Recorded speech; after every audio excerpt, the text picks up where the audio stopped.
জনপ্রিয় অভিনেত্রী নুসরাত ফারিয়াকে ঢাকার শাহজালাল আন্তর্জাতিক বিমানবন্দর থেকে রবিবার 18 মে সকালে থাইল্যান্ডে যাওয়ার সময় আটক করে পুলিশ।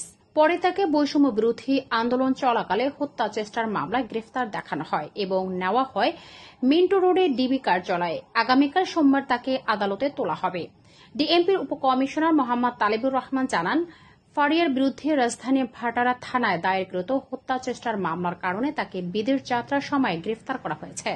বর্তমানে ডিবি কার্যালয়ে তাকে জিজ্ঞাসাবাদ চলছে।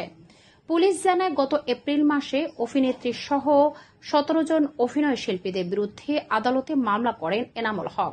আদালতের নির্দেশে ভাটারা থানায় তা নথিভুক্ত হয়। মামলার সাবেক প্রধানমন্ত্রী শেখ হাসিনা ও সরকারের বিভিন্ন পর্যায়ে মোট 283 জন এবং অজ্ঞাত পরিচয়ে আরও 300 থেকে 400 জনকে আসামি করা হয়েছে। অভিযোগে বলা হয়, বৈষম্য বিরোধী আন্দোলনের বিপক্ষে অবস্থান নিয়ে নুসরাত ফারিয়া আওয়ামী লীগের অর্থায়নের ভূমিকা রাখেন। উল্লেখ্য, নুসরাত ফারিয়া রেডিও জকি হিসেবে ক্যারিয়ার শুরু করে পরবর্তীতে উপস্থাপক, নাট্যশিল্পী ও চলচ্চিত্র অভিনেত্রী হিসেবে খ্যাতি অর্জন করেন। 2015 সালে আশিকি সিনেমার মাধ্যমে তার বড় পর্দায় অভিষেক ঘটে এবং বর্তমানে তিনি 2 বাংলার প্রায় 20টিরও বেশি চলচ্চিত্রে অভিনয় করেছেন। সর্বশেষ মুক্তিপ্রাপ্ত তার সিনেমা জিন 3।